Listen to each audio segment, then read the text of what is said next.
Click the button. Hey, it's Enrico Pallazzo! Utah, give me 2. Pallazzo! Good evening, everyone. This is your Prospects crew for the Pallazzo podcast family. My man, Robbie Baseball, Benjamin Chase here. Robbie, we're getting really close to opening day. I mean, technically it's past, but yes. Yeah, and I only have to say okay. technically because in my few leagues where those 2 games counted, Rossrino Ohtani is fun again, right? Well, I mean, it never wasn't fun. It wasn't fun initially, but yeah, it's counted. And then for everyone else, the other 28, I am so excited because we're seeing news flying these days about what's going on, and it's exciting, including I think the only trade we could potentially talk about on this I know where you're that I'm interested in is your Braves and my Jose Suarez coming together. But we'll save that for later. So tonight we are going to finish up our big next three series for this year, talking about the San Francisco Giants, the San Diego Padres, and the Washington Nationals. We are going to save the Nationals for last for reasons that will become very obvious as we begin discussing that team. But we're going to start tonight with the Giants. And Robbie, how about you give me who were your top or your big 3 in 2024 for the San Francisco Giants? All right. I'm going to make it take to the 2-minute mark for my big 3. Dead air. Everybody's happy. No. So last year I had Kyle Harrison, who was fine. Not an amazing year, but fine. And then this year, I guess he lost a bunch of weight very early in spring.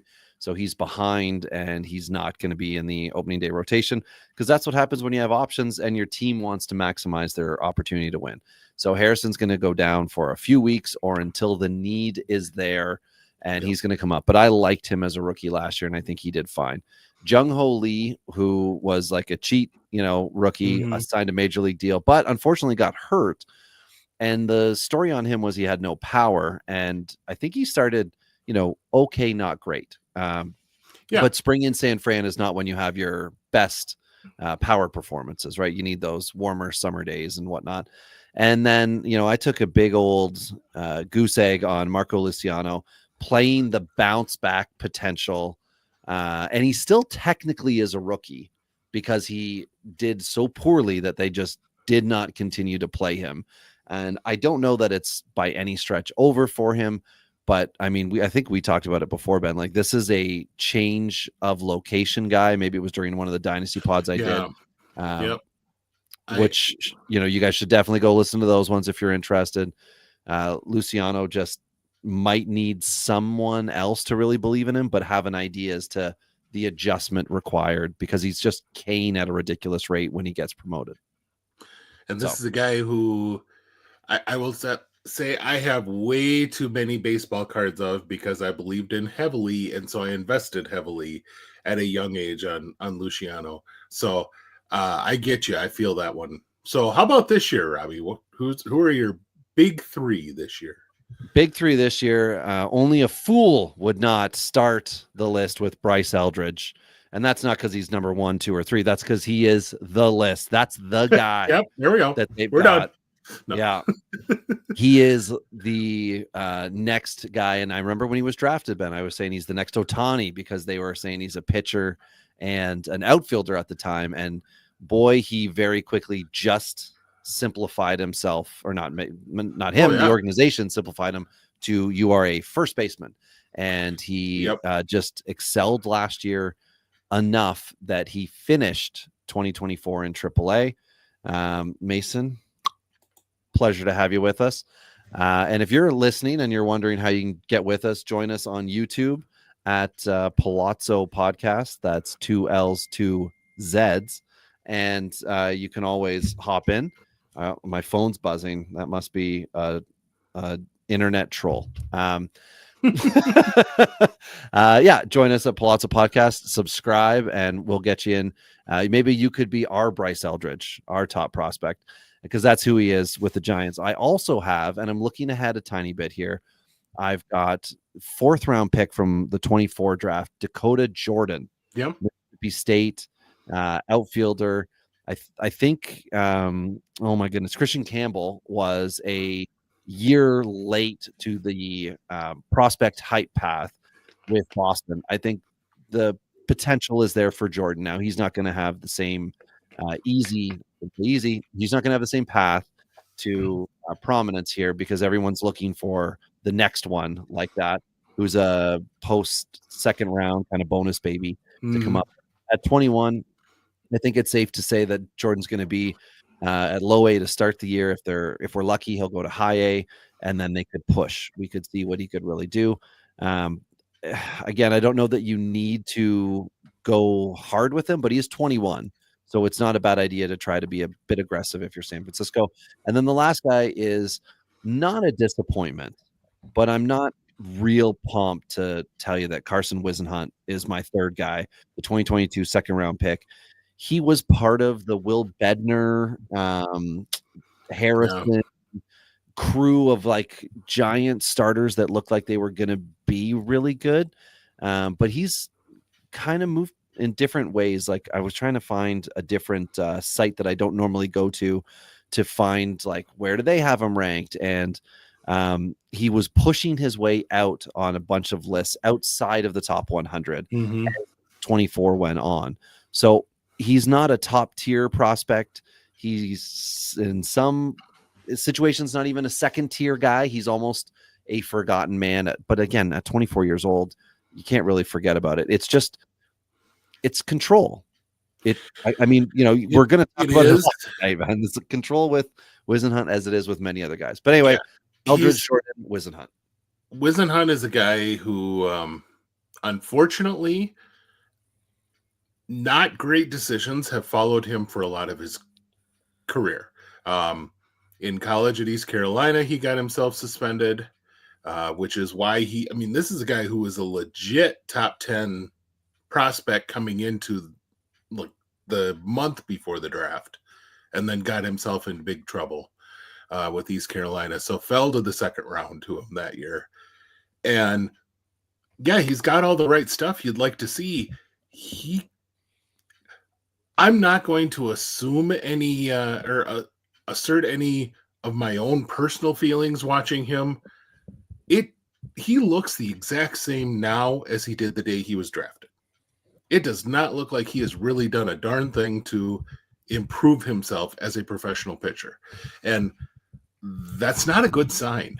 That was a thing I heard before the draft, that they were a little worried about his work ethic, that he kind of he was who he was, and he was perfectly fine with that. That's a little scary. And especially now that you watch him and you're like, oh, well, that looks a lot like the guy that pitched at East Carolina, which that's all well and good if he's facing Coastal Carolina, but it doesn't work so well when he's trying to work his way up to the major leagues. So, so you've got Eldridge, you've got Jordan, and you have got Whisenhunt in your big 3. Correct. Okay. What do you got? Mine last year, I was one of those who jumped in on Eldridge early. So I had Harrison and Luciano, which I think a lot of folks, if you would have done this for them last year, Harrison and Luciano would have been in their big 3. But Eldridge just struck me as that guy that you were already starting to hear things about just how hard he was impacting the ball on the backfields in spring training last year. And so now you're seeing it in games. I believe last year I saw a number somewhere where he was something like 4 of the top 10 exit velocities were him. Oh, okay. And he's the only one that had more than 2. There was someone else who had 2, and I'm not remembering who it was. But anyway, in all of the minor leagues last year, this guy definitely showed out. So this year, I have decided that I'm still a sucker And so Eldridge is the obvious guy. I'm going to stick with Luciano just because I can't quit him. I have been a fan since he was in the Arizona Complex League. It's just, there's just so stinking much talent there. It's really, really hard to just let that go and think that that's not going to someday end up with the right organization that turns him into a really good left fielder, or something to that effect. That could happen with the Giants. That's not saying that couldn't happen there, but it's it also might be a good thing just to get a different voice in your head than what he's been hearing lately. So, but my third one, probably a little bit controversial, I guess. Oh, but based on how he ended Julio the season, Urias? No, that's a whole different kind of controversy. He'll be back, baby.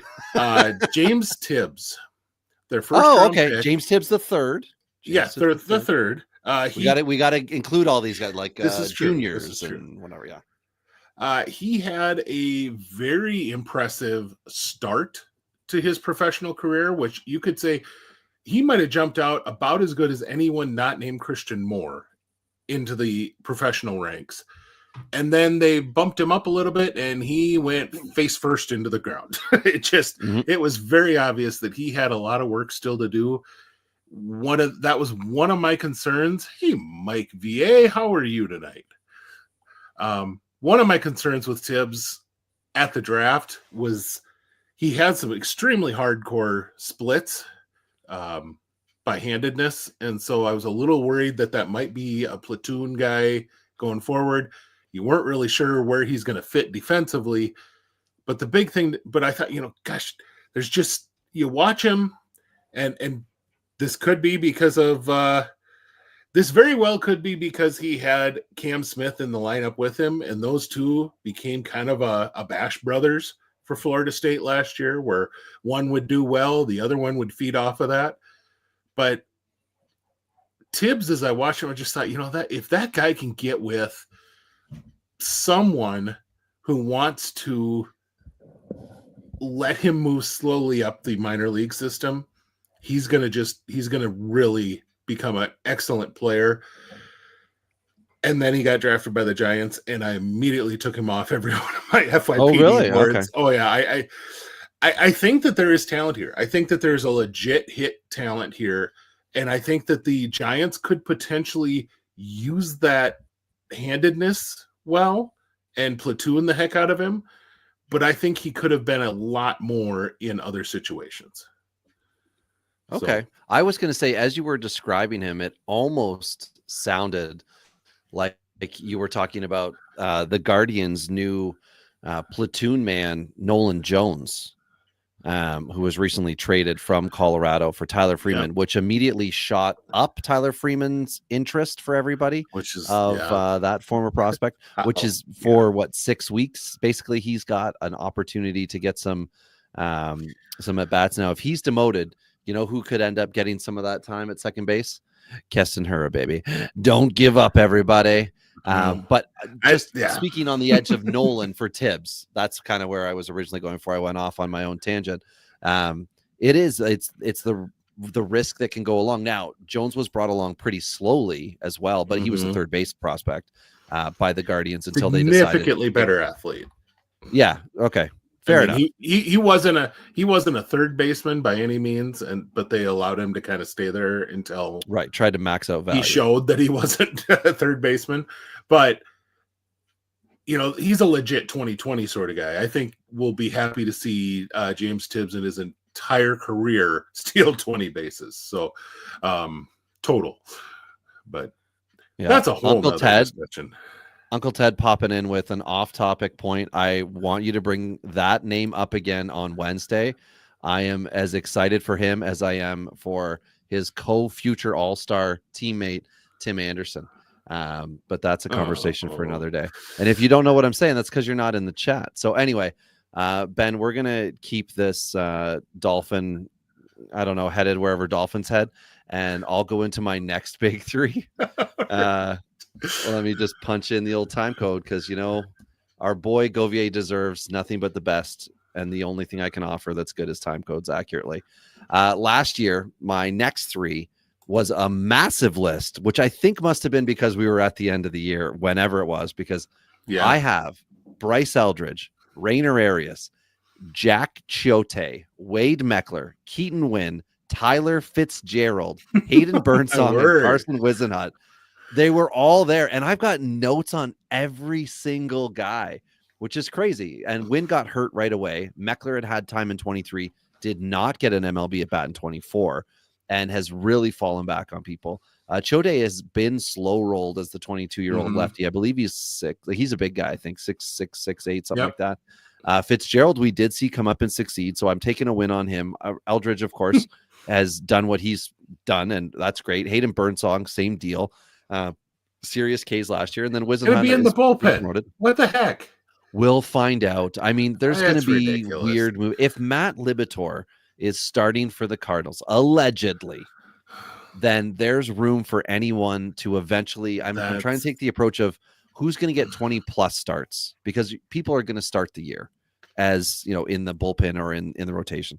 Who's realistically going to do it? I think Birdsong is a 20 plus start candidate versus a bullpen guy. Anyway, for this year, I took a different approach. I went with a lot of youth as the next guys, and I'm starting that off with a Johnny Level, which I know is not at all how you pronounce either one. Yanni Lavale, who knows?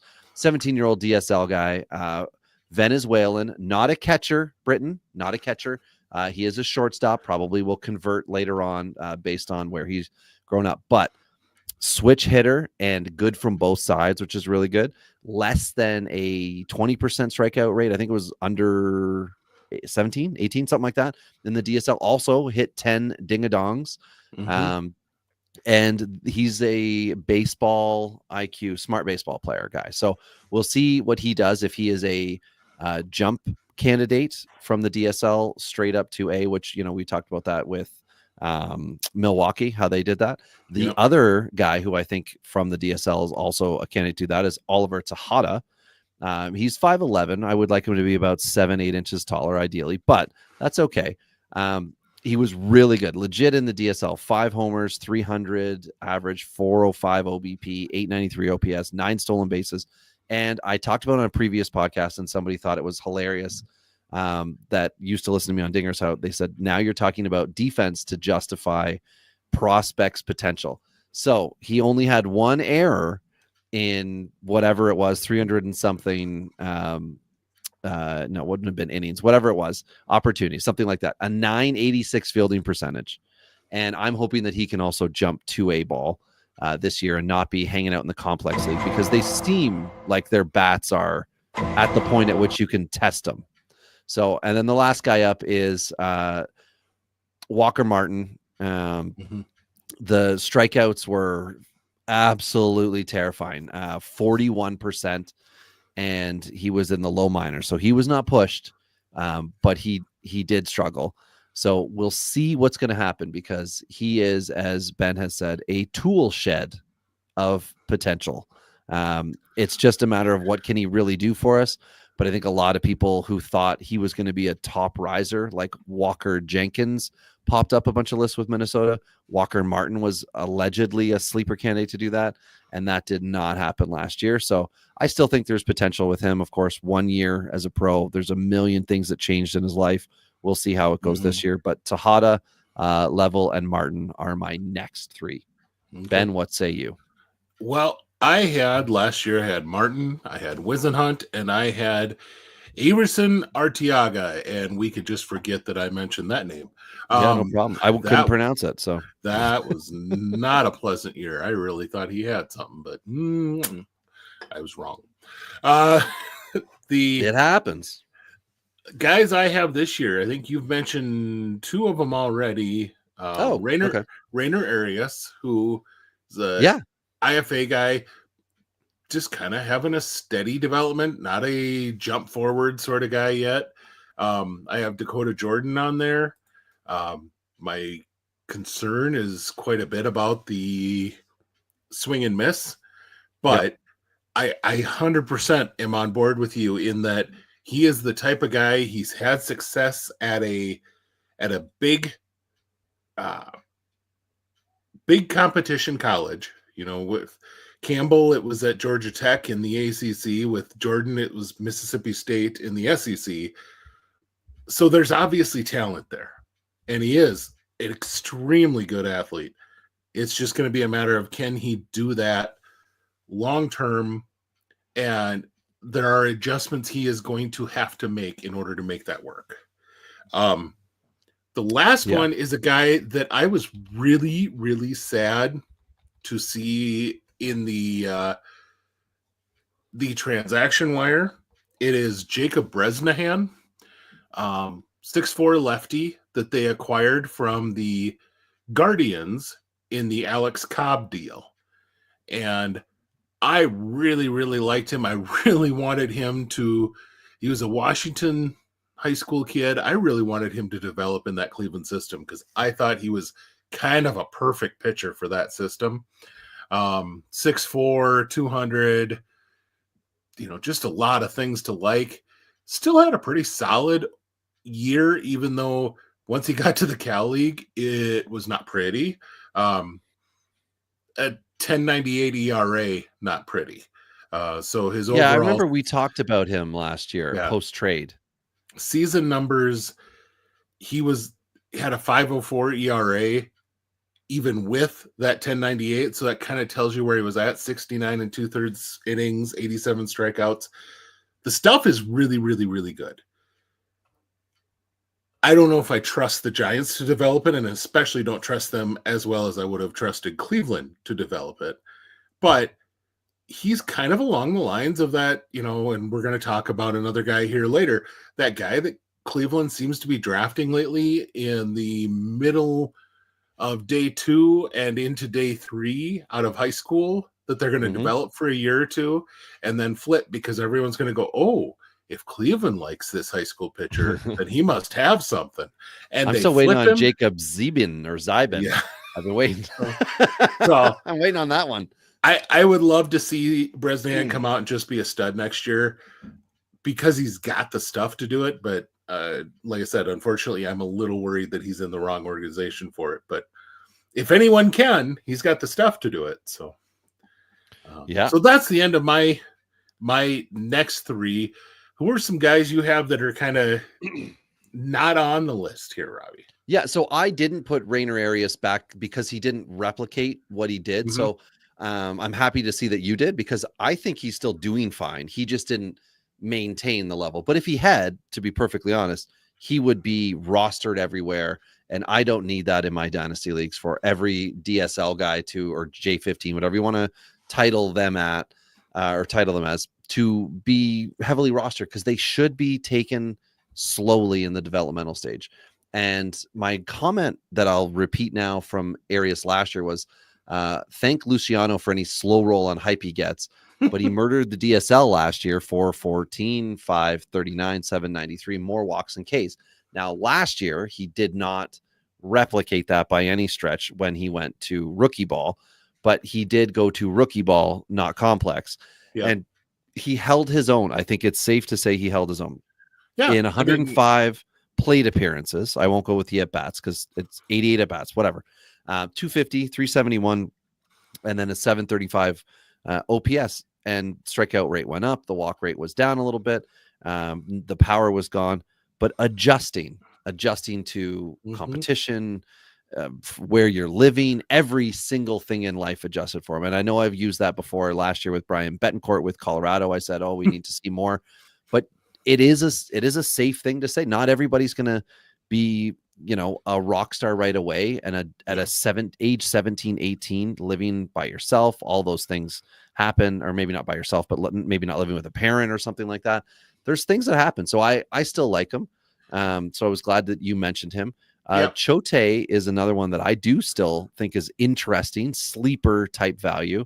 I do need to pull up exactly how tall. 6'6", 249. Okay. Yep. I'm just looking at the old baseball ref here because I couldn't remember. So he was a 9th rounder in 22. And last year, I think, I'm trying to remember if it was that his K to 9 was what I really liked about him. Last year, he was 10.3 Ks Ks last year, which is great. 128 and 111 and 2/3 between high A. Finished the year with 8 starts at Double A, and of course, when he got to Double A, things kind of ticked up a little bit in the wrong way, but that's okay. He can come right back this year with a strong continuation of how he'd started the year and keep rolling through. But the Giants are really weird to me, Ben, about where, like, they had a lot of guys graduate their rookie list last year. So where is their depth going to come from this year? Because they last year had Harrison, Lee, Birdsong, Wynn, which we'd all kind of mentioned. And then Landon Rope is looking like he's their SP 4-5 at the moment. Yeah. So he'll be up, but that does thin things out a little bit. And if you're going to bring Luciano up as your next guy, I'm just trying to see, like, some of the times, you got the AAA type guys. Like, will we see, what's his nuts that I just said was in my next 3 before? Will we see Wade Meckler return? Yeah. Will we see Fitzgerald getting everyday at bats? I believe so. I think that's the plan. But when an injury comes, I just don't see depth at the moment here. And they used to have, it was one of those things where, like, next man up in San Francisco could be 2 or 3 guys, multi-position thing. It seems like it's thinned out a little bit, and it has gotten to the point where the minor leagues for them are where the strength is coming from, and they're really close to graduating most of their close to, or I don't want to say a veteran prospect, but like a guy that's been around for a bit. So I didn't have many other names for them to pop in. So what ones did you have? Oh, poor Joe, our resident Giants fan, checking in, asking if we can do a dispersal draft and start all over for the Giants arm system. Yeah, the only issue there, Joe, is you kind of need to do a dispersal draft on development as well, to maybe hire some folks who can develop that talent once it gets in there. So the guy, this really tells you where the system is. The guy I was most excited to talk about that I didn't have on one of my lists is Bo Davidson, an undrafted free agent from 2023 who doesn't do anything exceptionally well, but is just kind of solid across the board, showed well in the AFL, just kind of one of those he's a professional ball player and can do professional ball player things, and someday is going to be a fifth outfielder. Can he advance the runner from second to third, or put somebody in scoring position? Oh my gosh, I love him. Yeah. So that's the guy who I'm seriously most excited about on this. Of course, you and I haven't mentioned their big IFA splash this year, Josué Gonzalez. Right. But he's an IFA guy who just signed, and the I ceiling and the floor IFA are so far away. Yeah. I mean, this is a guy I don't like to jump on those type of guys before they've ever seen a professional pitch. That just, it's not a good idea usually. Jonah Cox. Yes, you can use all the fun things about his last name. 23 6th-round pick out of Oral Roberts. He is an absolute burner, but has swing and miss. So it's kind of what are you going to do with that? Like, a guy that can run, but he also strikes out quite a bit. So I'm not sure how that fits down the road, and not much at all for power. Saban Sabalos is a guy that they acquired from the Braves in, I think, the Jorge Soler trade last year, and then Braves turned around and got rid of Soler, but good gap hitter. He moved up to Eugene and really showed well there. Needs a lot of work at third base if he's going to stick at third base defensively.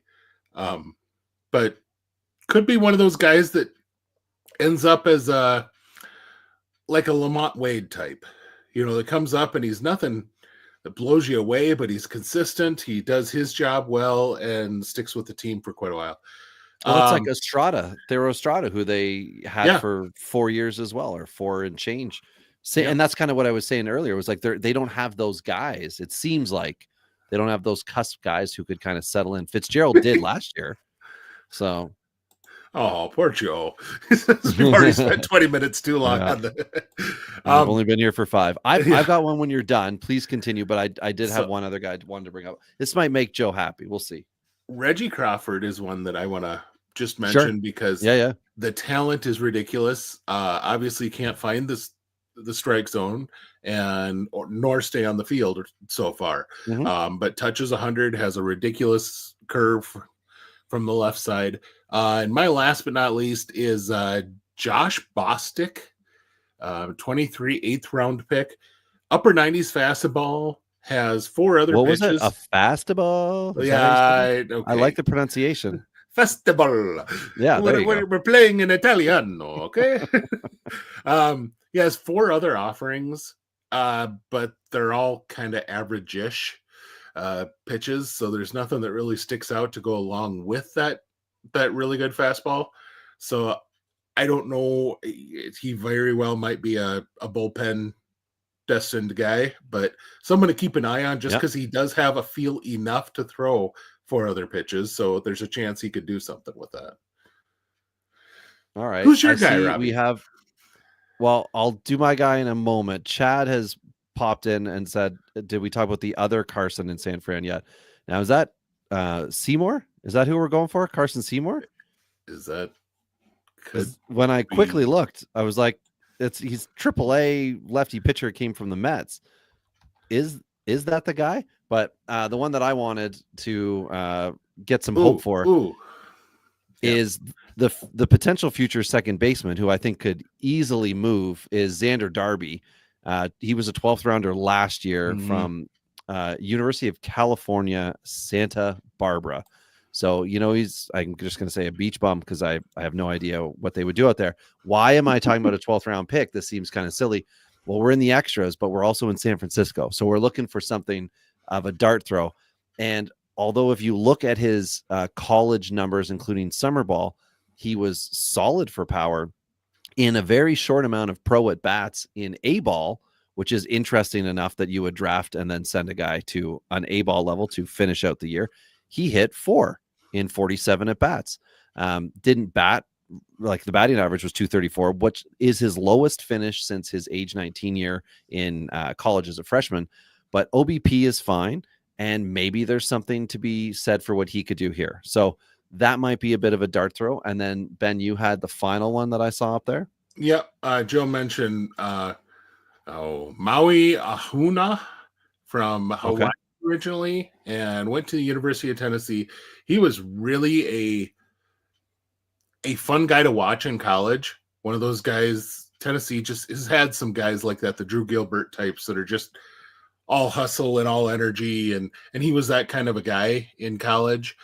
And let's just say that that was the kind of the end of that fun for him. Shortstop did not go so well this year defensively. 6 errors in 10 games. That's okay. Not great. Well, if we're bringing up defense, it's either to really sell you on the guy or to let you know that there's a lot going the wrong way for him. So let's make that our wrap up on the Giants. Amen. Yeah. And I'll be honest, we're not moving to an organization that I'm really excited about here. No. But let's start talking about the Friars, and I'll kick it off with my big 3 from last year.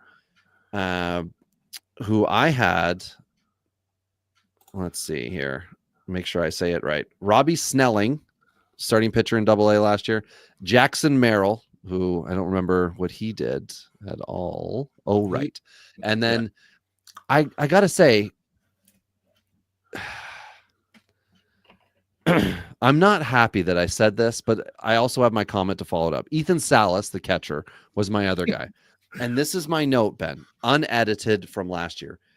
Quote, "Hear me now or regret it later. If you roster Salas, trade him by this June. He is at his dynasty peak." I was correct. Yeah. He is not desired to the amount he was. That does not mean he can't recoup the value. Does not mean he can't still become a good major league catcher and all these things. But he is not exhibiting the superstar status that was given to him prior to all this crazy hype and the quick promotions. You know, Jackson Merrill, they were aggressive with last year. It worked out really well. You know, Snelling, sure. I had noted he would be in the Padres rotation no later than Game 5 of 2026 if he keeps up the progression. Pitch to less contact without losing the K to 9. So he had some work to do. This year, it's not as fun. I don't know how you feel about it, Ben. There were options last year, the high-end type options. This year, I'm starting off, and I did this with, I think, Kansas City last year, a Rule 5 pick, you know, Juan Nunez. He is a Rule 5 pick. He could be a gem. Ideally, San Diego keeps him, and in 2026, he could become back end of the bullpen guy, or they put him back down into the minors to build up innings as a starter. We've seen this play out before. Nunez, that was picked by Washington, I think was sent back down this week. He was a Rule 5 guy last year, sat on the bench. But Juan Nunez is starting the year hurt. He is throwing now, and I think he's at the point where he's in flat, throwing off flat ground. So again, you'll understand why he is on my list when we get through all of this. I also then could not ignore Cash Mayfield, a 100% project starting pitcher. This is my demo, Ben. You know that 2024 first rounder, tall boy, throws 97-ish, but every report, including just watching some video, he is a project. Like the rest of San Diego's prospects, they are in project mode. The other guy is Boston Bateman, who was the second round pick last year. And I read that his nickname is Sasquatch. Hey, that's fun. He throws 97 and he's got a big curve. And apparently the odds are in his favor to move quicker than Mayfield, but they could choose to keep them together if they like the idea of what the Blue Jays did once upon a time, where they had Thor and Justin Nicolino sharing. One would start and pitch 4 innings. The other guy would come in and pitch 4 innings. And that way, I guess they could bring development guys in. Like once upon a time, they had Pat Hankin, former Cy Young winner, in the organization. So he would travel around to where the prospect pitchers were pitching, and they would do things like that and double it up. So maybe Mayfield and Bateman will, both from the left side, of course, be able to rock and roll together for a year or two, but it looks like Bateman might have the more mature approach. But Nunez, Mayfield, Bateman, I got to say it's very different from last year, looking at Jackson Merrill and thinking about all the good things that could come with him. So mine last year, I had Merrill, I had Snelling, and I also still had Dylan Lesko on there. I went through, I looked at this out of the 6, for our big 3, next 3. Out of my 6, 4 did not finish the season in the Padres system. And it was not because of graduations. One of them graduated, but 4 out of the 6 were in somebody else's system by the end of the year. That says a whole lot about this organization. So it's just a matter of where do these guys go this year, I guess. My big 3 this year, I have Ethan Salas on there this year. Think that, honestly, he made some really nice advancements defensively. But, folks, this is what he was going to be. He's going to be a guy that they focus on the glove side because the glove is quite good behind the plate. And the bat will come when the bat comes. And a lot of folks, and everyone's always enjoying comparing someone to a Hall of Famer. A lot of folks made a Yadi Molina comparison with Ethan Salas. Remember that Yadi was in about his 5th or 6th year before he was viable offensively. He was terrible offensively for 4 or 5 years as a major leaguer before that took off a little bit. And even then, he was never really great. He had a few 300 seasons, but he wasn't like someone you hurried out to roster in fantasy. So I have him. I have Lealdis DeVries, and I liked everything he did this last year. I'm a little worried about how much he was pushed. I hope that they start him back down at an A-ball level and let him work his way up. But the talent is really impressive to watch. And then I went with a guy that I was really impressed with what he did at his age, and that was Victor Lazaraga. Okay. Born in California, signed out of Mexico. and worked his way up the system. He was 20 last year. And let's see here. I was just going to look. 20 all of last year, turned 21 in November. So 20 all of last Double A year. all year. And 4.03 ERA. Struck out 102 in 96 innings, 126 whip. That's a very solid performance for a guy who's only 20. Absolutely. In the upper minors. And I mean, I look up stuff on him. Nobody seems to like his stuff as far as a future, even a mid-rotation guy. Everyone says his best chances as a back-end starter. I like a guy who can show me something like that at a young age, at a high level. They might have more than just the raw data or the raw pitches. You know, they might have a little something on the mound moxie-wise that is allowing them to do that. And so I really enjoyed watching him. A couple of videos that I picked up, and so he ended up moving all the way up into my big three because of that. Yeah, I mean, I think that's a fun pick because, as you said, nobody likes him. So when he all of a sudden is like on the cusp of like the next man up or whatever, people will be like, well, what's his deal? And then when they go to look, they'll be like, oh, I guess from 23 to 24, he had a big K to 9 jump. But not only did he do that between being a 19 and a 20-year-old, he also jumped up a level. And every year he has been promoted by San Diego, almost as if they're like, well, we need someone at A ball. Let's throw him in there. And then we need someone at high A. Let's throw him in. We need someone at double A. And then he just holds his own, which would be great. Like his whip has been okay. 1.25 is kind of where I like to be in, worry territory if we get any higher. And he's held it to under 1.3 since his age 17 year in rookie ball. And again, never played with never played with people his age. He has averaged almost 4 years younger when I'm very quickly looking since he's come into pro ball in 2021. So he's an interesting one and potentially somebody who could find himself in the big leagues and not liked by anyone. So that's could very well end up being a guy that anchors a trade somewhere after he opens up the season really well. And absolutely, and the Padres need this, that, or the other thing for their major league roster. So that's my big three. Robbie, tell me, who do you got for your next big three? Well, we need to do an ad break. I was just gonna say we should to monetize this thing. Do you have one handy? I did not queue one up. Do you have one you would prefer to watch? No, because the last time I did this, I picked one I hadn't seen before, and I was shocked. Shannon Doherty was in it. Well, let's see. How about Bud Wines, Bud Wines, Bud Wines, Bud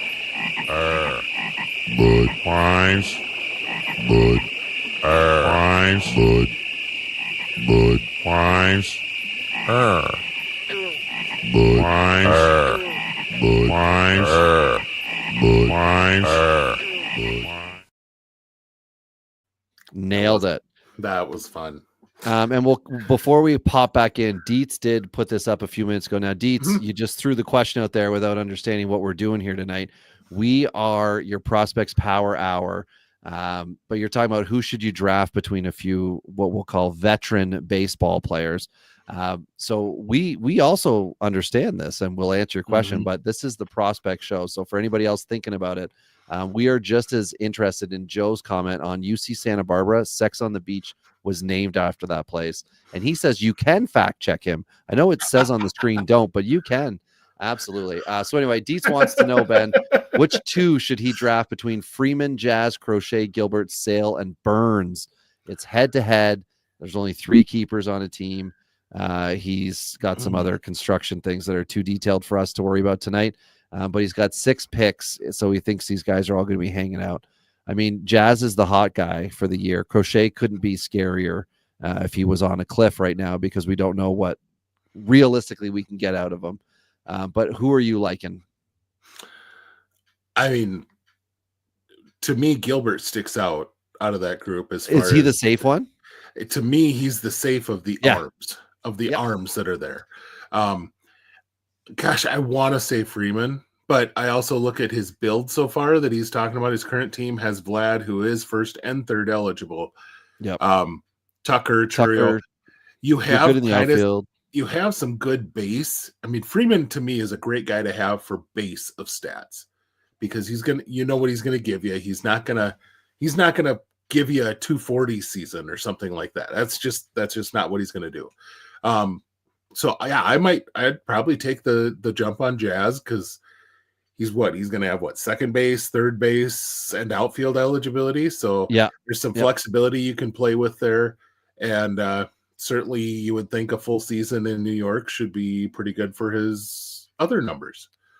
Yeah, and I will say, Dietz, it's up to you how you want to play the season. If you want to be safe, then I think you're going to want to take Gilbert and a Freeman. That's kind of mentally you think, okay, like those are the high floors. But I mean, Sale came out last year and was amazing. Burns is on a team that should be highly competitive, but they're in a very difficult division. Sale, again, like I'm circling back, like I think the fun pick or the fun combo is Jazz Crochet. But when you combine that with Churio and Wood, you have a lot of risk in potential setback. And the Jays keep on throwing out that they're going to, get Vlad done and sign the deal and do all these things. I can also see the scenario in which they're like, well, maybe it truly isn't going to come together and looks like we don't have the depth that we already knew we didn't have. So maybe we should do something smart and trade Vlad. And maybe it will be a bad year for your Vladdy guy. So you do have some risk here because the lineup around, not Vlad himself, but the lineup around him could underperform. So if you want to be positive, then just assume Jazz is going to be great wire to wire and Crochet is going to have 25 plus starts. But like Ben said, if you want to be safe, Gilbert, I think is great. I don't think you're going to regret that one outside of injury, which we can't deal with. But anyway, we'll get back to the topic at hand now, because we're professionals who don't get paid. So my next three for San Diego, last year I had Jacob Mars.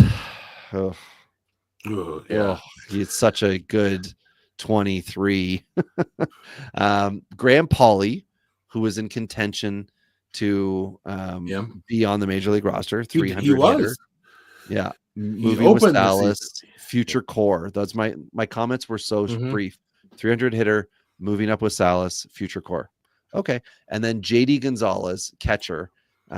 Lefty catcher, high exit velo, and I said, what do you want from me? I'm like Wander. I like him young, and I know it's wrong.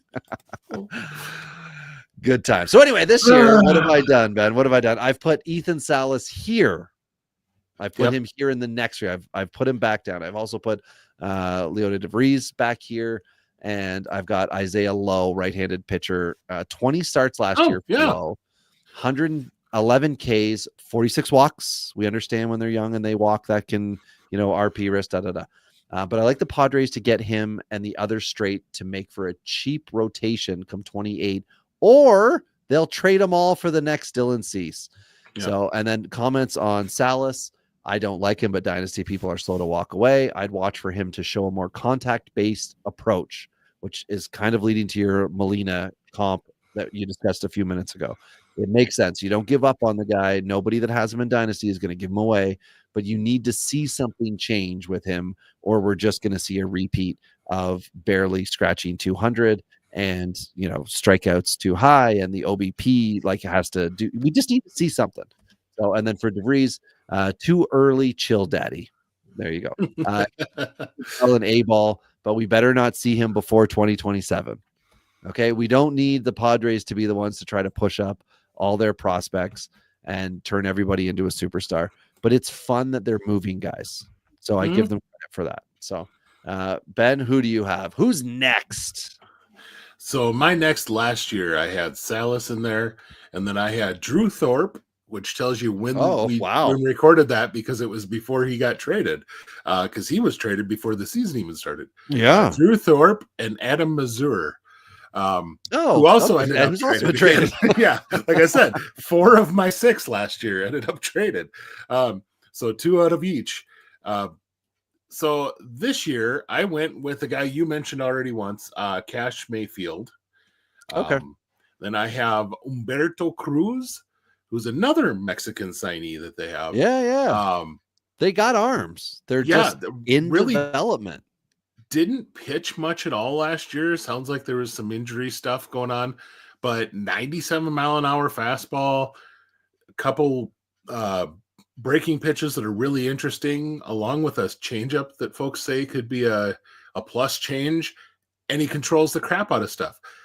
That could be a guy that jumps really fast up to from A ball to high A pretty quick, because he is only 18, 19 this year. Yeah, he'll be playing this year at 18. Yeah, so he's going to be young wherever he's at, even A or and they might just keep him back for a month and then send him to A ball, but they signed him and immediately sent him to Arizona rather than the DSL. So that says a little something at least. Yep. He was playing with men, right? Maybe that's the big difference. In the Mexican League, he was playing with men and or at least like practicing. I don't know how many innings he actually pitched in the Mexican League, but he was with an organization in Mexico. So then my last one is really kind of fun. And that is Sean Barnett. Oh, okay. And Barnett was 11th round pick from Wingate, which is a Division II school. And he was a two-way guy that the Padres are still working as a two-way guy, which is interesting. I think he's a power above anything offensively. He's probably best as a relief prospect. And so I'm distracting Ben with a comment from Joe.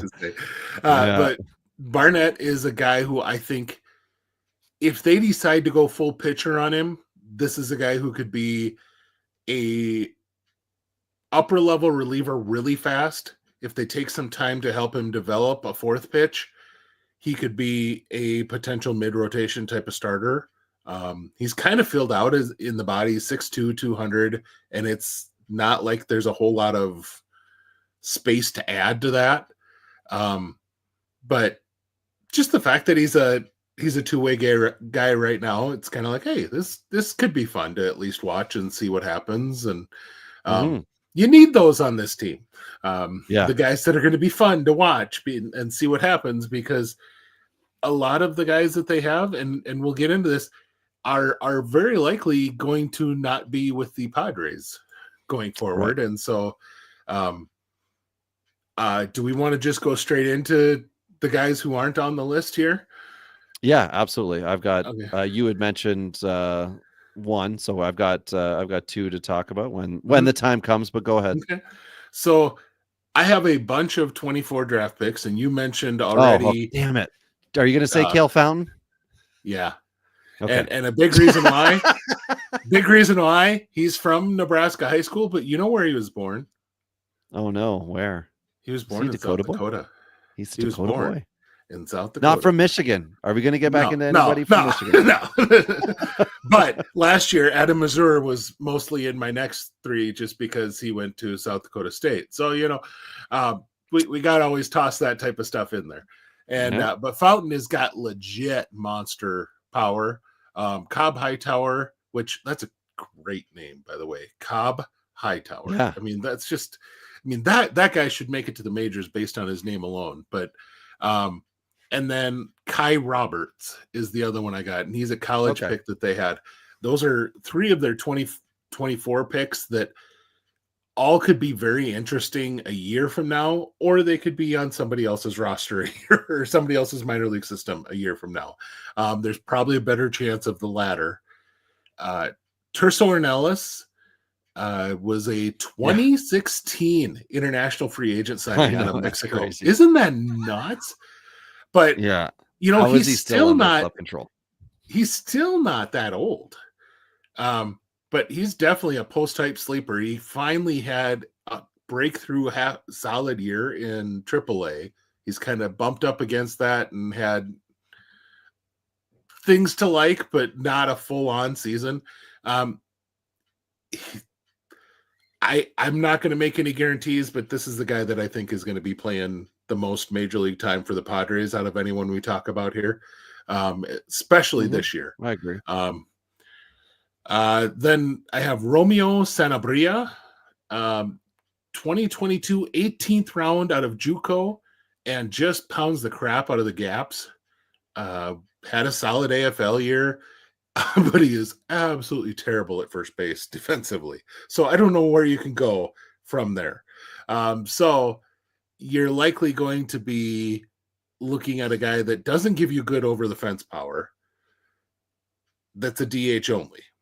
That Right. doesn't really work so well in the professional ball game.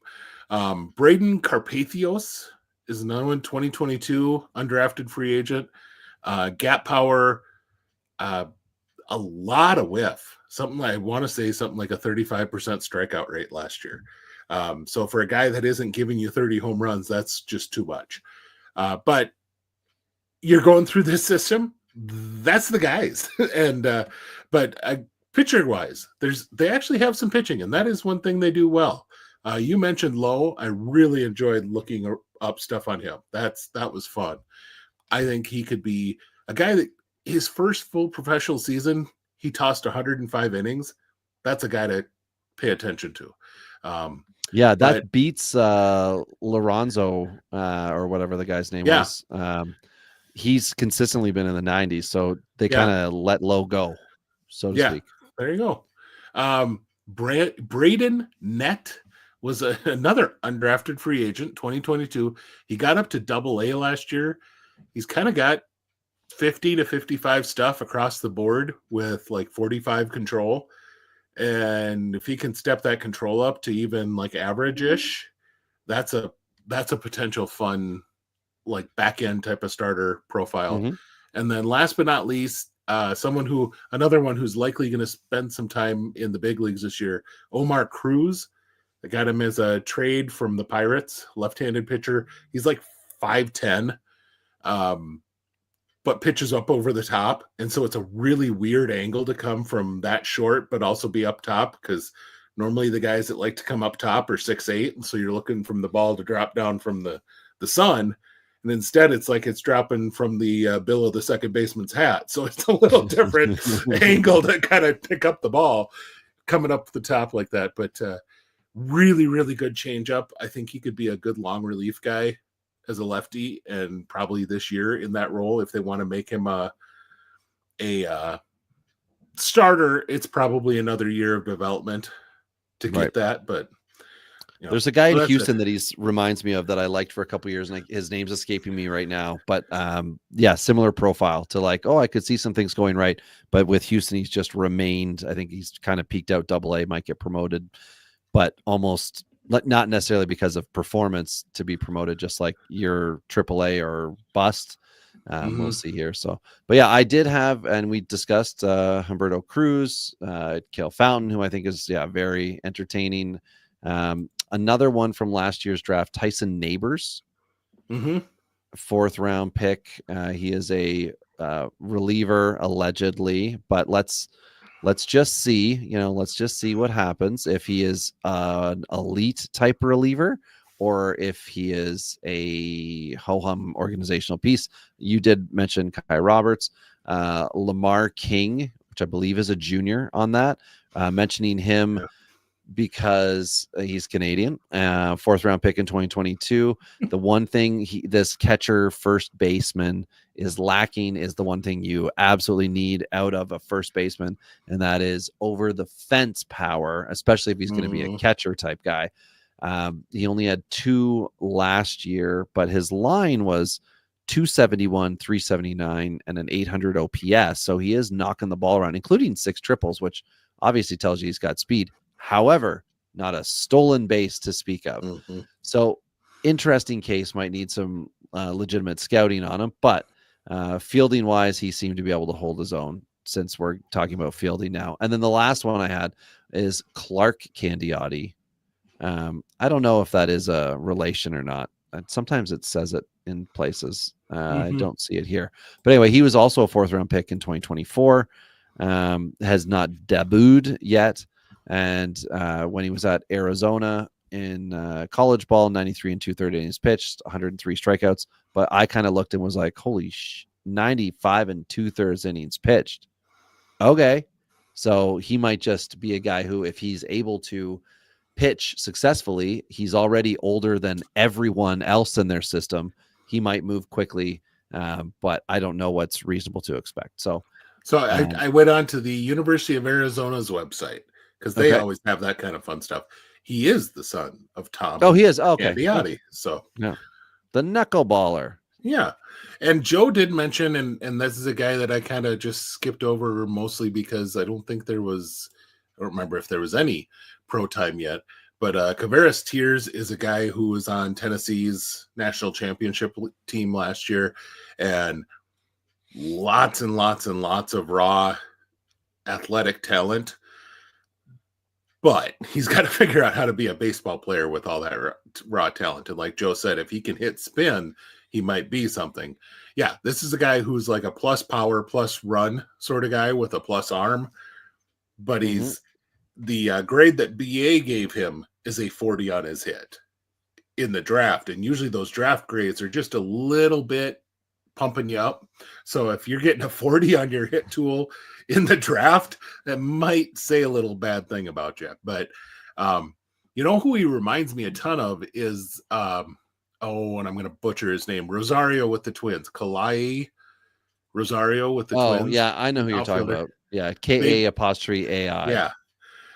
Big power type of guy. And raw tools all over the place, but just has a bunch of strikeout issues and has been struggling to make contact over his minor league career.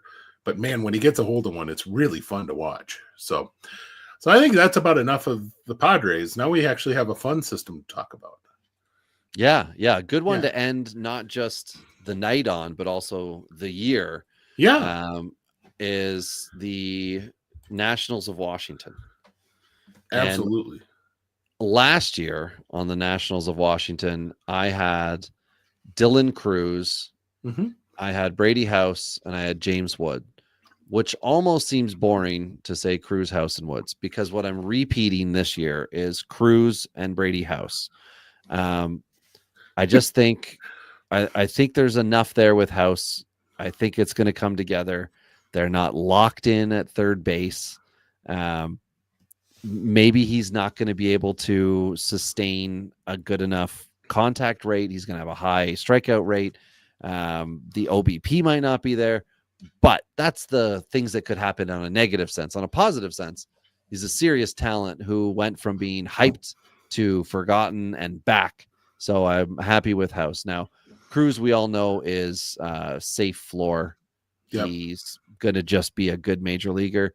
We don't know what the ceiling is, but we are, realistically all comfortable with the idea that he could be a very good player for a long time. And then Seaver King, last year's first round pick, I think it was 9th overall, something like that. He was a top first half of the draft. He went to Wake Forest. Really good bat to ball skills, blah, blah, blah. Like he had I can't remember what the hitting streak was, but he had a big old hitting streak last year. I think with Seaver King, it's just a matter of how aggressive are they going to be with him. Washington tends not to be super aggressive with these guys. And they are at the moment clearing out a lot of the AAA non-graduated prospects from their system. So there could be some turnover where we could see Seaver King rising quickly this year. I just don't know that they need to, but regardless, he's an excellent talent. I like this big three. My favorite, most consistent high-end type big three of the night by far, Cruz, King, and House. Ben, what do you got? Last year, you and I had the same exact big three. Okay. This year I have Cruz in, but then I decided to go after some high octane arms. Oh, I got that in the next, baby. Yeah, I've got Travis Sakura and I have Harleen Suzana. And boy, I'm not sure which one you're going to see first, but you're going to see lots of triple digits, whichever one shows up first, because they both can pump up the velocity gauge. It's just going to be a matter of when the Nationals really need them, because that's one thing we talked a lot about when we got into Jesus Take the Wheel picks last year. There were a whole lot of Nationals that came up, and probably your best one was Mitchell Parker. Right. on the year, as far as making that. And that was an choice. early pick. That was a very early one. Yeah. Yeah. But the Nationals have a lot of rotation depth. They went out and they signed more.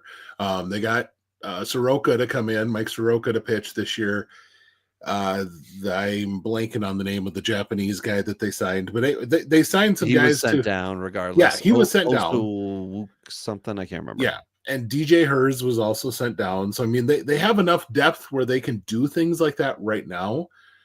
Let's see what the Nationals are doing midseason. Let's see what a guy like Soroka keeps doing. There's some potential openings here, but the other end of things.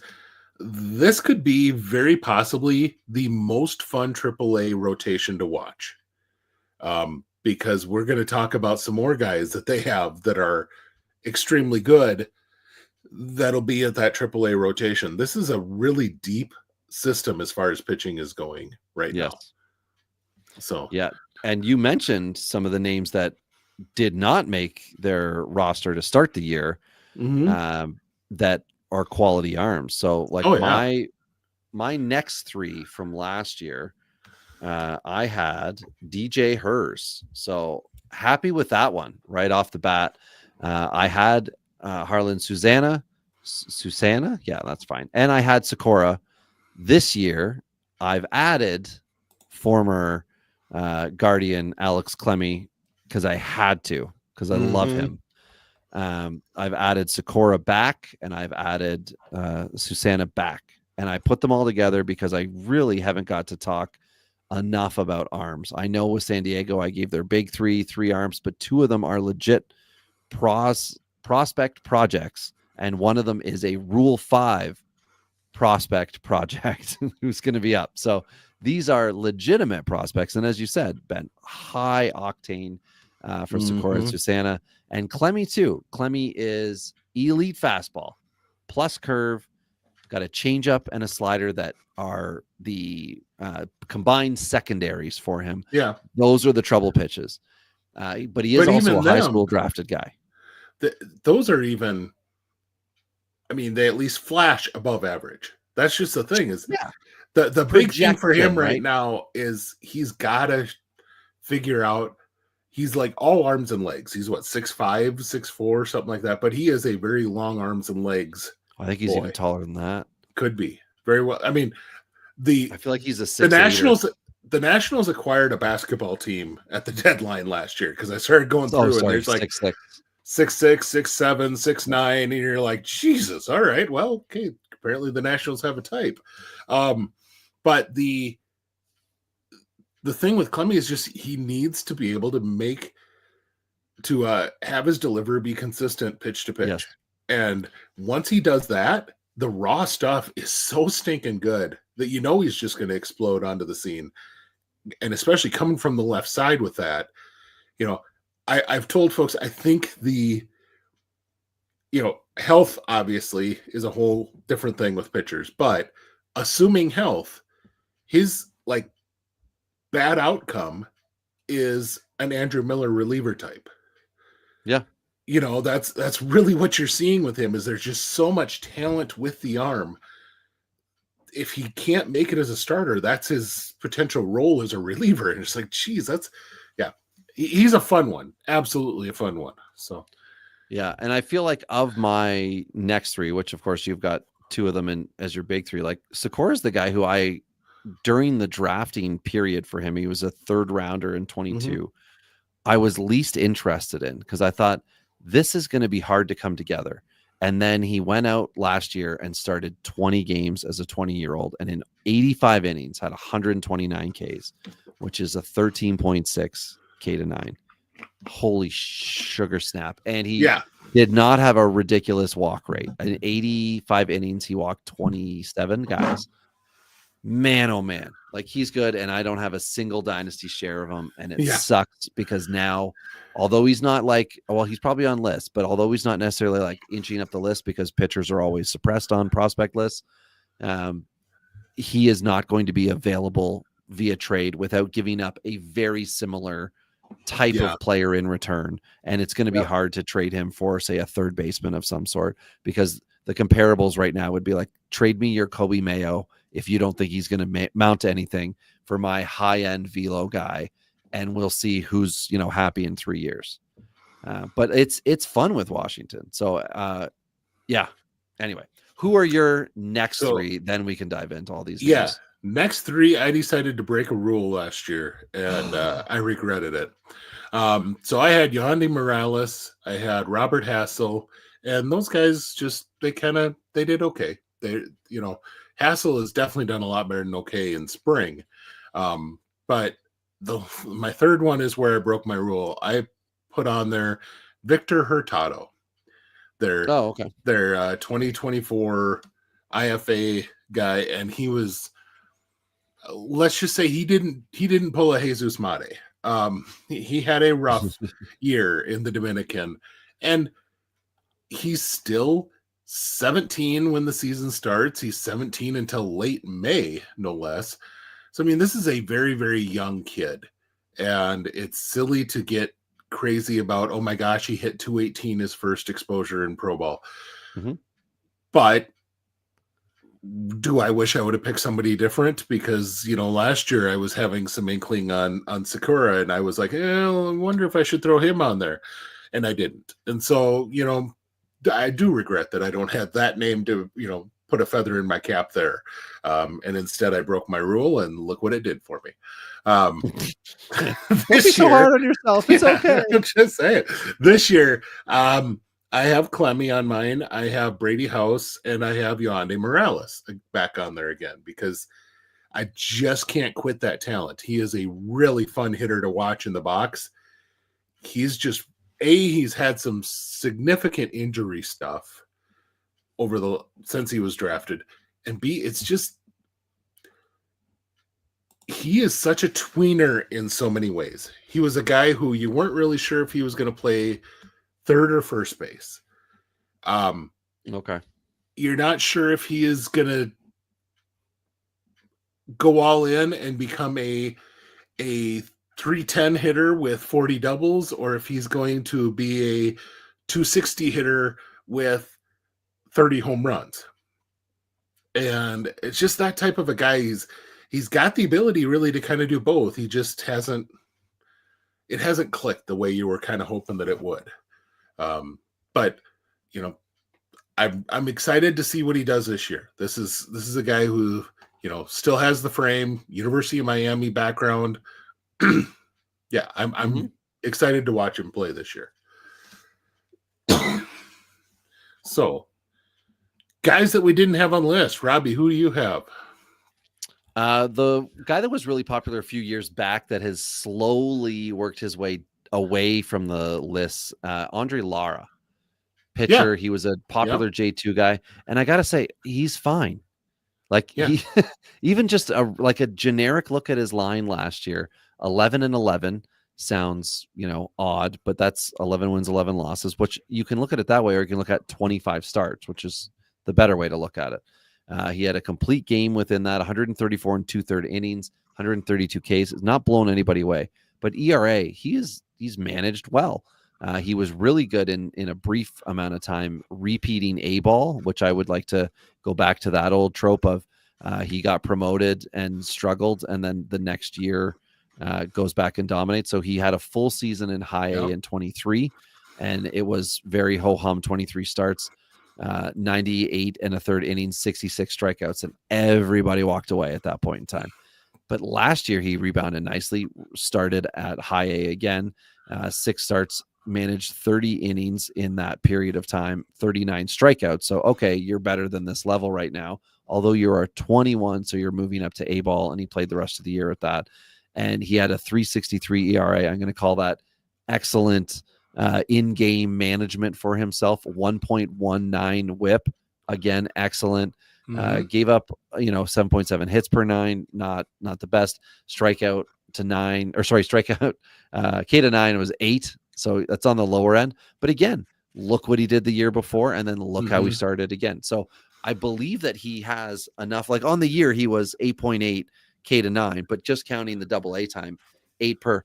I think he's going to come back and be a quiet guy. Now he's owned in all the dynasty leagues, but he's not popular anymore. So I think he's potentially a player to acquire. The other guy on the arm side that I wanted to bring up is Hanil Choi, who was once a Dodger prospect, and he's now kicked around long enough that I feel like this is.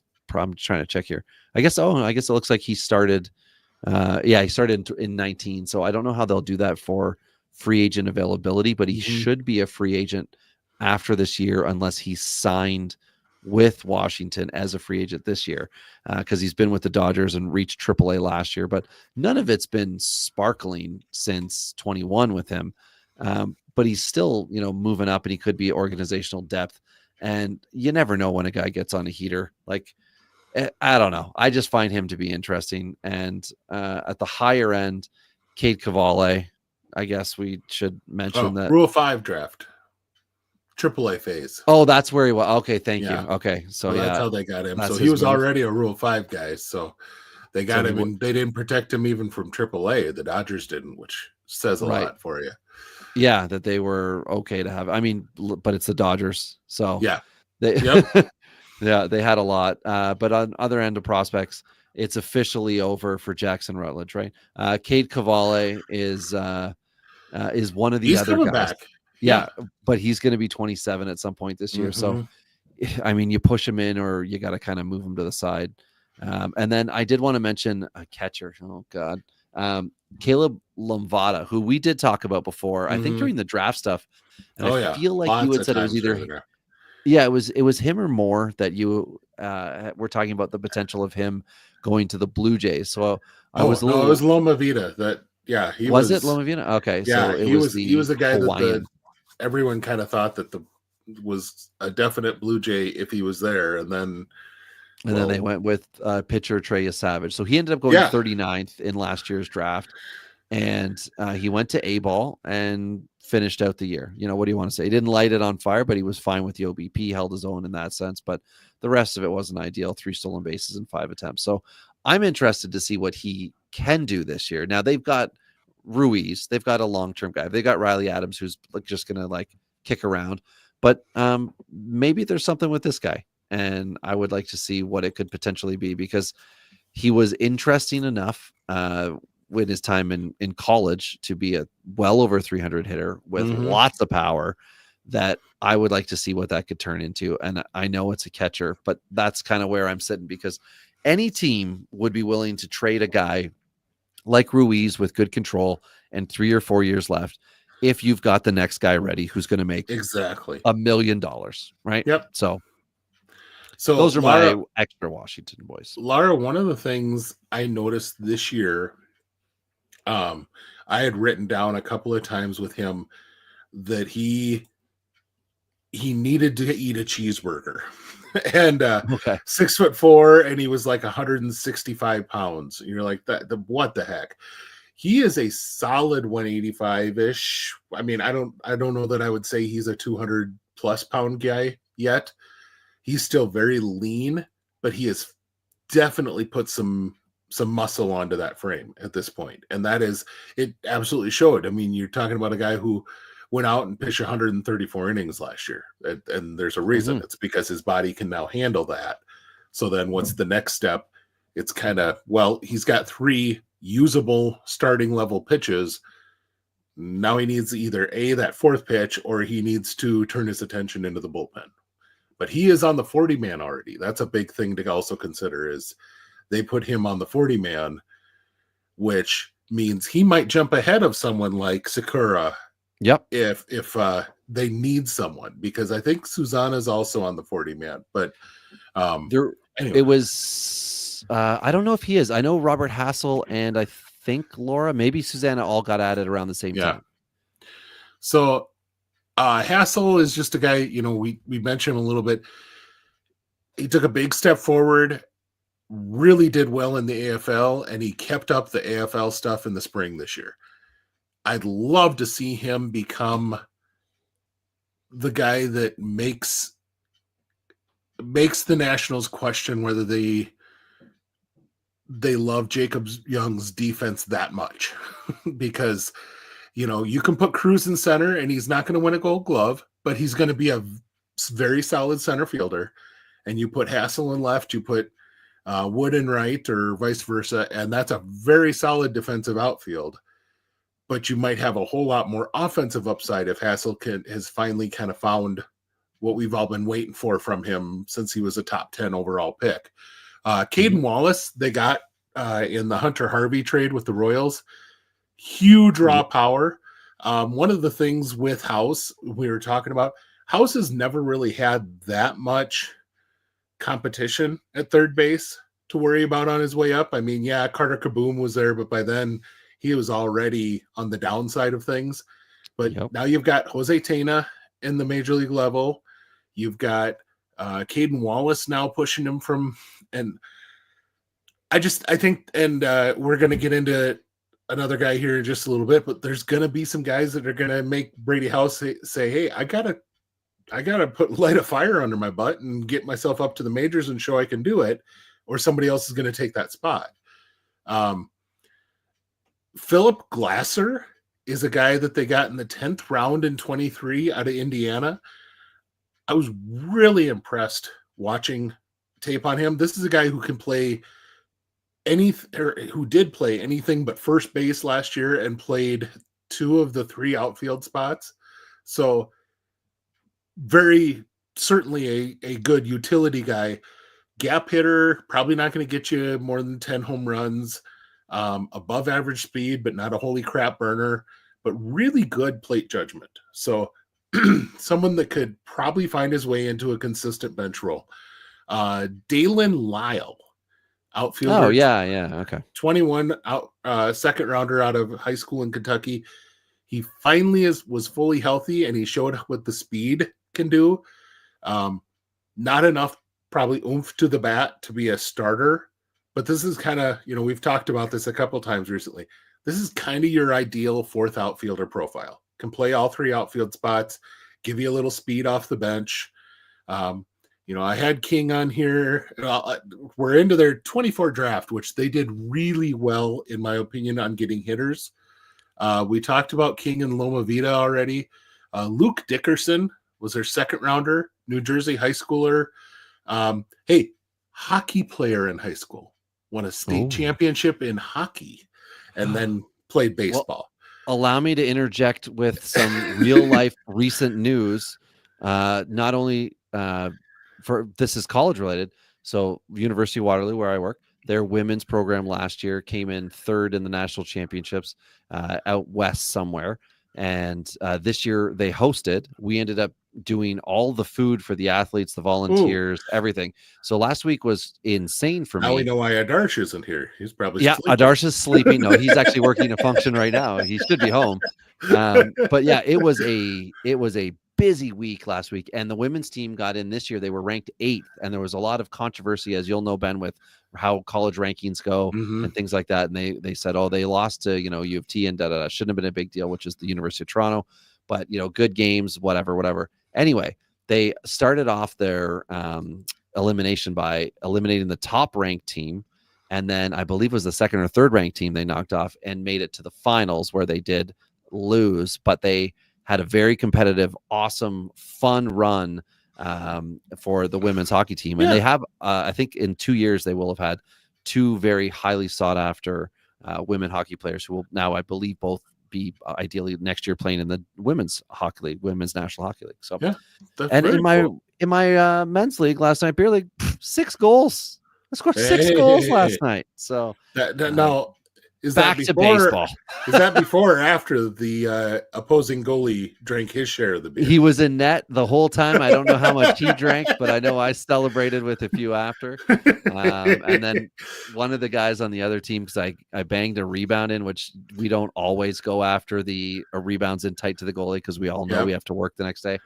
I scored one and the goalie got pissed. It was my 2nd goal, and I skated by their bench. I'm like, well, it's been fun playing with you guys. I don't think I'll be back next year. And they all just laughed, because the goalie's kind of a hothead. But then he did not have a good night. Obviously, I scored 6 goals on him. So anyway, Ben, sorry about that. Nobody else cares, right? So the listeners, you get it. I don't know. Dickerson is that guy that I was talking about that could push from the underside a little more on House at 3rd base. Shortstop right now, I think he's eventually going to work his way to either 3rd or 2nd. But this is a guy who, if he's a second baseman, we're talking like this is a Jeff Kent profile, like big average, big power. Like I said, I think the offensive profile works just fine at third base. Then the last one, they got Loma Vida with their second pick in the first round, and they went out and they got another catcher in the third round, Kevin Bazell. And he is kind of a perfect backup profile for a catcher. Doubles power, high contact, really good hands behind the plate. I said it just kind of has that perfect backup catcher profile. You almost wonder if they aren't going to work those two guys together a little bit. And okay. Yeah, that'd be great. See that as a, because he has played a little bit of outfield too, or a third base or something. He wasn't a pure catcher all of his college years. And so he could be a type of guy that they work up the system with Loma Vida.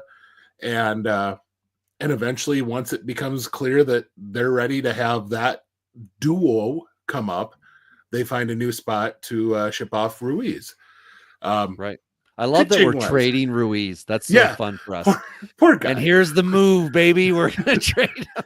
We're going to trade a catcher. Yeah. So our center on our Nationals basketball team is Tyler Stewart.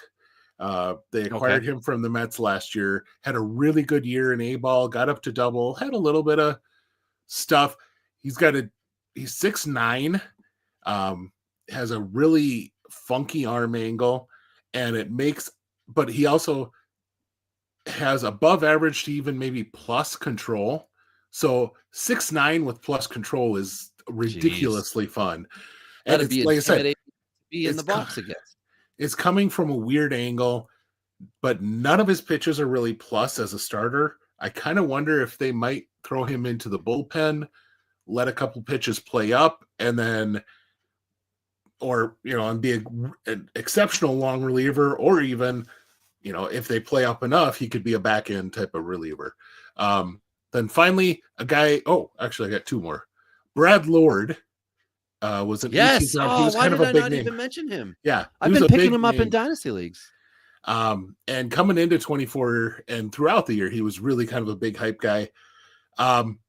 Stuff is kind of shown to be a relief guy. He's kind of got 260 pitches and 240 pitches, and so, and then this spring the Nationals have pitched him purely out of the bullpen and very intentionally in 1-inning roles. And it sounds like they might be looking to potentially do that in his assignment, is send him off. Either he makes the team as a reliever or he goes to AAA and learns to be a reliever, which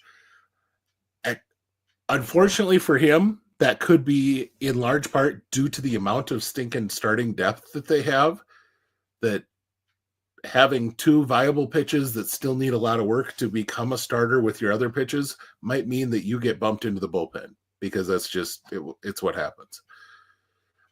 Unfortunately. My last but not least, Liam Sullivan, left-handed pitcher out of, they got it in the 13th round in the 23 draft out of the University of Georgia. And this is a big old boy, 6'6", 250. Got hit around a bit in college and was not fully healthy for a lot of college. I have down here number 4 starter upside, but a lot of it has to do with he's got to stay healthy. He has just not been healthy through college and into his pro career. But this is a guy, you watch him, he has got he's got one of those really fun left-handed curveballs that look like it's just going to loop and stay, in the middle of the zone, and then somehow it ends up bouncing off the back end of the plate. I mean, it just drops off the face of the earth type of a 12-6 curver, and which always looks so pretty coming from a left-hander. I don't know what it is that's different, right to left-handed, that makes that curve look so much better coming out of a lefty's hand. If you throw right-handed, a lefty's throw looks neat, just like I'm a lefty in hockey, so I find right-handers to be fascinating because I don't do the golfer, lefty, righty, whatever. It's all, if you're on the opposite side, it just looks, grass is greener scenario. This is true. So last year, Sullivan only got into 2 games, 9 in the 3rd innings pitched, but 17 strikeouts in those innings. So there's some legit stuff here if he can just get on the field.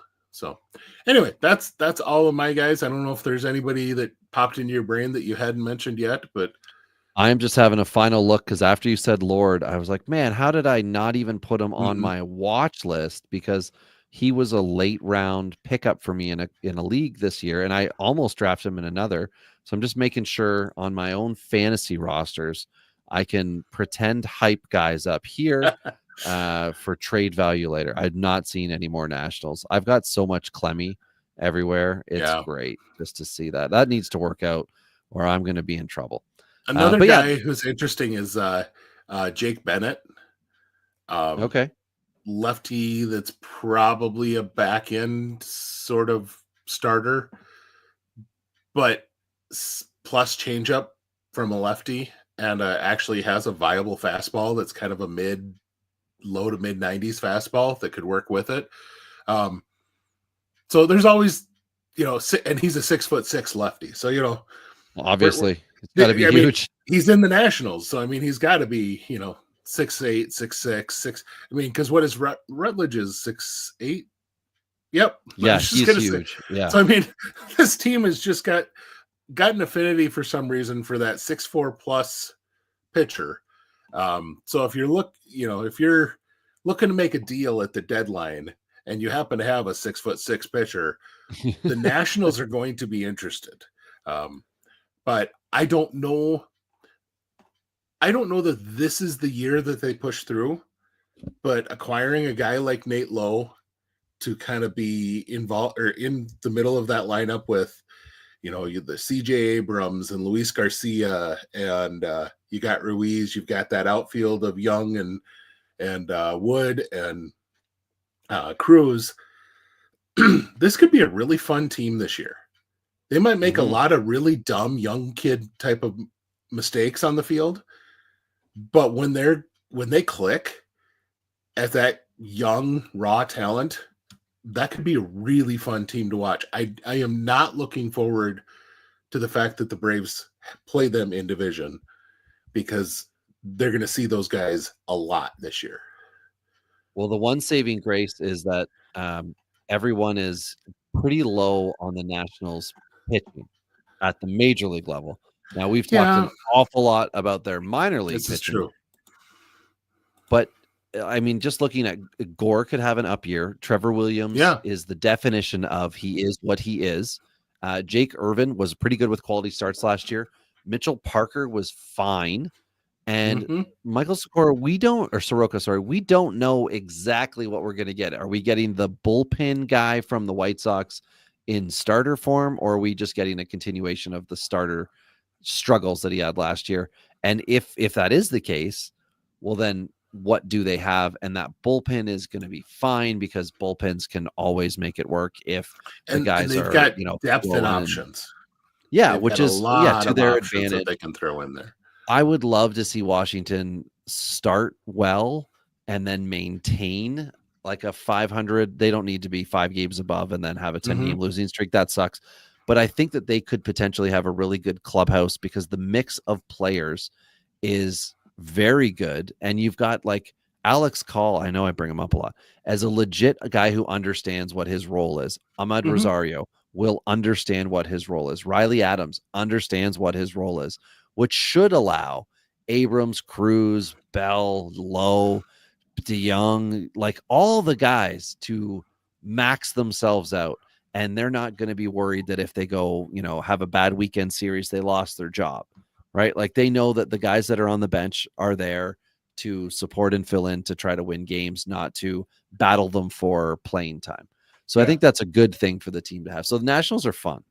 Well, that's it, Ben. That's big 3, next 3. We're it done for the year. Yeah. So now next week we get to talk about actual baseball being played. It's going to be fun. Where the prospects are going. Yep. That's what we're going to talk about next week, is where your top prospects started the year. But we're going to actually have some gameplay done by that point. We're going to have some some AAA ball games to talk about. We're going to have some of that upper minors ball that's already been played that we can actually discuss a little bit. Man, it feels good to have that problem. Yeah, I'm looking forward to the fun of it all. I know Govier was talking about drafts going down, final drafts, things like that. I mean, I finished my last draft on the weekend. We had in-person draft. It was the one that I accidentally went to a week early. Yeah, but that's okay. That's okay. Went to it, had a blast, and we got a new player that joined the league right before the draft. I was sitting beside a guy who said, yeah, like I'm done once we find a replacement. And I was like, oh, so you're just drafting? He's like, yeah, I'm just going to draft whoever's the like highest ranked guy at the position I see I need. And we'll just see how that goes. And then our commissioner was like, I don't know, like that's not ideal. Maybe we'll just kind of work together to try to give you the best team. So whoever comes in to take it will be interested. And I said, do you want me to contact Roto Ronnie? I'll see if I can get the, internet baseball troll that is Roto Ronnie. And I messaged him and he said, okay, sure, I'm in. And then he texted and we got him into the league so he could see as the draft was going, the players and everything. Worked out great. Can't wait to have him at next year's in-person draft. It'll be because I'm going to win the league. It'll be wherever I choose. It could be in this basement. They could be behind those gates right there next year.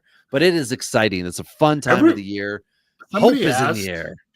Robbie, somebody asked after watching for the first time, they asked who you keep back there. Not what you keep back there, but who I keep back there, which I thought,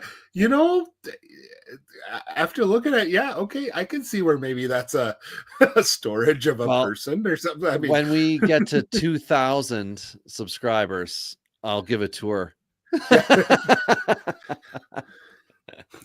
Right on. So I just finished my last slow draft today.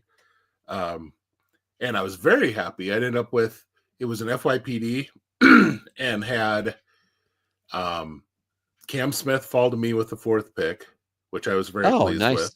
Yeah. And then coming back around because there were some pretty solid major leaguers available, I got Braden Montgomery with the 2nd pick. Okay. Solid. And then I'm not remembering off the top of my head who my others, but I got my 4th and 5th round picks were Alan Roden and then George Lombard Jr. So I'm really, really, really pleased with how I came out of this particular draft. Did Roden make the Jays? Or they just announced that. Okay. So, in fact, I have an article that I'm going to be putting up here later tonight for IBWAA who are on 10 guys who are starting the season in the majors that you are prospects and that you should really kind of get to know. Now, obviously, you've got your Cruz and your Sasaki that a lot of people know, but Alan Roden is one of them, and Drake Baldwin is another. And then I just put on there a bonus of Cam Smith because it's not been officially announced yet, but it's really trending that direction. Which Matt Shaw, there's impressive. Guys every year. There's fun guys. So. Yep, I have Matt Shaw in this. I have Christian Campbell because that was announced today that Christian Campbell made the roster. But David Hamilton, right? Anyone but David Hamilton in Boston. That seems to be kind of likes a guy. They get screwed. Trey Cabbage last year, no playing time. Yeah. So and I have Leiter and Rocker in there, and obviously Jason Dominguez because I think a lot of folks have probably heard that name but don't really understand who the player is. So just to I just said I was going to grab 10. There's more. And that's just the really fun thing is in the next 48 hours, we're going to hear all sorts of guys that we weren't expecting. And all the good stories, right? All the good stories about how the guys made the rosters. Leiter, just from our Pallazzo group chat, I got excited about Leiter. I ended up taking him in the home league. So I got my share Leiter. And when I did, Ty, who I did the podcast, was like, about 8 rounds too early. And then somebody else was like, he was my next pick. So I always love when that happens. Do you know the name JC Escara? No. He is a Yankee, which I don't like him already. I get it. But a catcher, no less. So you really don't like him. Oh, but a 29-year-old strike catcher. 3. Oh, geez. Did he make the roster? He made the roster, and that's he cool. He called his mom, and that's kind of gone a little bit viral. Like his mom is screaming on the phone. She is so excited for him. He's bawling, telling her, that's real. And you love that sort of stuff. This is the time of year for that, folks. This is the time of year. Indie ball last year for us. Yeah, Larry. yeah. That's great. This is awesome. This is the type Once of thing you drafted want by to see. Baltimore in the 15th round in 2017. Yeah, good for him. Never give up, right? And that's just like this is the time of year I love. Folks have talked about how the videos end up becoming a kind of a stage thing, and they're not Give me all of them. Give me all of them, because that's about as real as it gets in this league. Watching a 22-year-old kid find out that he made the major league roster, or even better, like you said, a 29-year-old guy who's gone through multiple organizations, indie ball, all that to keep his dream alive, and now is making it, and he gets to call his mom. That's amazing. Like I said, give me all those videos. I don't care how annoyed you might be about them populating your timeline. Those are cool. Those are fun. Ben, we will have to end it because I'm sure Gobe is going to say we went too long. So this was Big Three Next Three for 2024 off season to 2025. And we're excited next week to talk about where everybody went and all the stories of everybody calling their moms and dads and everybody else. Yes. But Ben, I thank you. I have enjoyed doing this with you for 2 years, and I can't wait to do in season number 2 with you, which we'll fire up next week. Sounds great. We'll see y'all then. Love, peace, hair grease, 2 L's, 2 Z's. Pallazzo Podcast.